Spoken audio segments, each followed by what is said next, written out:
Okay, we are looking at 2.61, Part 4, Related Rates. We're going to finish these notes. We're going to do examples 2 and 4. So checking out example 2. The television camera at ground level is filming the liftoff of a space shuttle that is rising vertically. The camera is 2,000 feet from the launch pad. Find the rate of change in the angle of elevation of the camera when the space shuttle is 5,000 feet off the ground and is rising at a rate of 1,000 feet per second. We should go back and read the problem again.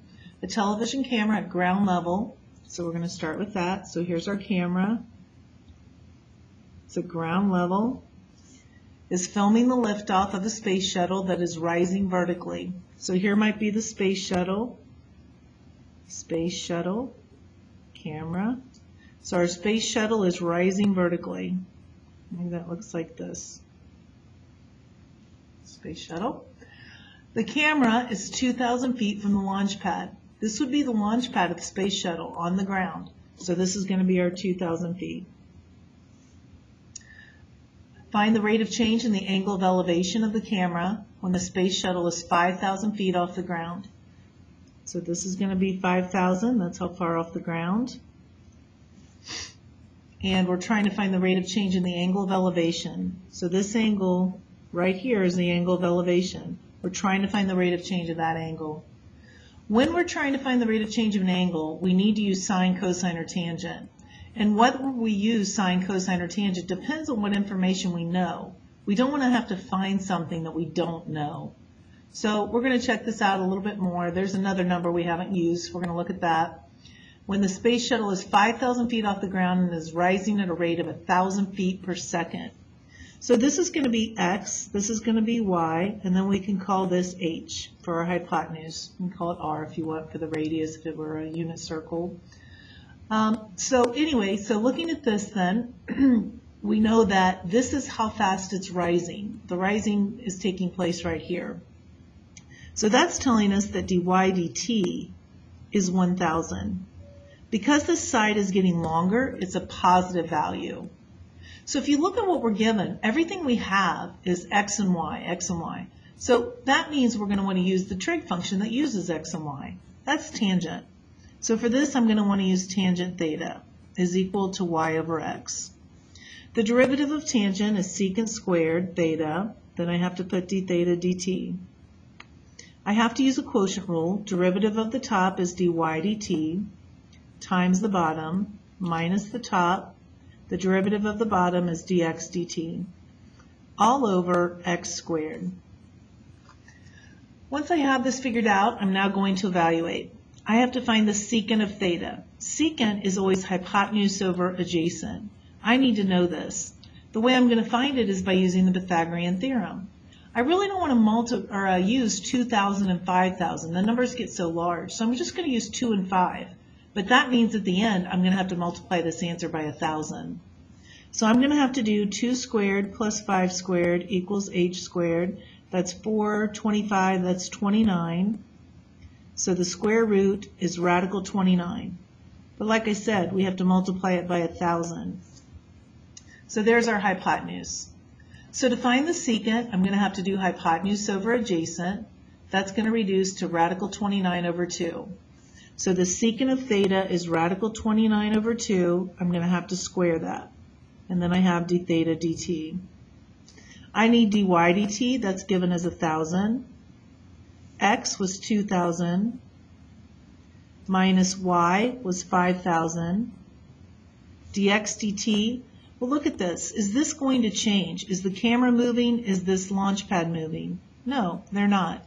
So therefore, dh dt is 0. So I'm going to plug in 0 for dx dt. All over x, which is 2,000 squared. All right, so now evaluating this. Radical 29 squared is 29. That's 4. So I'm going to have 29 over 4 d theta dt equals 2 million over 2,000 squared is 4 million. So 2 over 4, 2 million over 4 million is 1/2. So now I just have 29 fourths d theta dt. So to solve this, I just multiply by the reciprocal, which is 4 over 29. So now I'm going to have 2 over 29. So d theta dt then is going to be 2 over 29 radians per second. And that's going to be the rate of change of that angle. For number 4, a cone has a diameter of 20 inches when the height is 30 inches.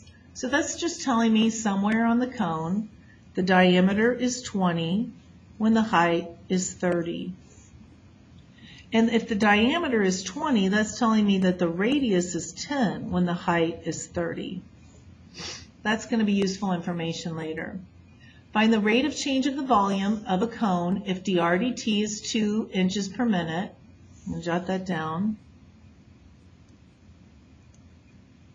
And when the radius is 6. All right, and then it tells us similar triangles are formed. So here's what a cone looks like. And so what's happening is they want us to tell when the radius is 6 inches. Maybe that's like right here. That might be when the radius is 6 inches. And this whole thing here, that might be at the very top when the radius is 10 inches and the height is 30. So it can vary throughout the height of the liquid or whatever that's in there. All right, so we're going to go ahead with our volume formula for a cone. Up here, we talked about, I'm going to go through this quickly. I know you already have this in your notes. But the volume of a cone is 1/3 pi r squared h. We found that derivative, dv dt, that was 2/3 pi r dr dt times h plus 1/3 pi r squared, derivative of the secant. So that was our formula. Okay, so I'm going to come down here and I'm going to jot that down. So I know that dv dt is equal to 2/3 pi r h dr dt plus 1/3 pi r squared dh dt. I go back and I read what it is I'm trying to find again. Find the rate of change of the volume. This is what I'm trying to find. That means I have to know everything else in here. So what they told me was this information. But that doesn't really go along with this. All this is given, the reason this is given is to tell me that the height is always 3 times the radius. The height is always 3 times the radius. That's what this information is telling me.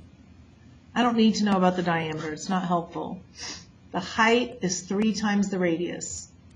So if my radius is 6, what's the height have to be then? 18. So I know for my problem, the radius is 6 and the height is 18.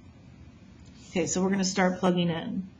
So dv dt equals 2/3 pi, r is 6, h is 18,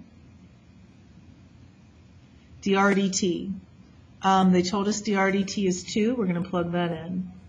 Plus 1/3 pi, r again is 6, 6 squared is 36. And now we have to know dh dt. Well, if h is 3 times r, then that means the derivative of h with respect to t is dh dt. 3, the derivative of r with respect to t is dr dt. So this has to be a true statement. dh dt always has to be 3 times whatever dr dt is. So if dr dt is 2, dh dt is going to have to be 3 times 2, so it's going to have to be 6.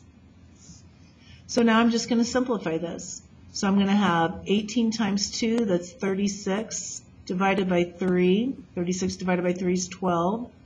12 times 6 is 72, times 2 is 144 pi, or you can get out a calculator. 36 divided by 3 is 12, times 6 is 72. And so that's going to give me, when I add that together, that's going to give me, what is that, 216? So it's 216 pi. Use the correct units. They gave us inches, so it's going to be inches cubed per minute. And we should always make sure that all of these units are matching. So inches, minutes, inches cubed, minutes. Yep, we're good. I can call this d prime too if I'd like. I can call it dv dt or dv prime. That's how you do it.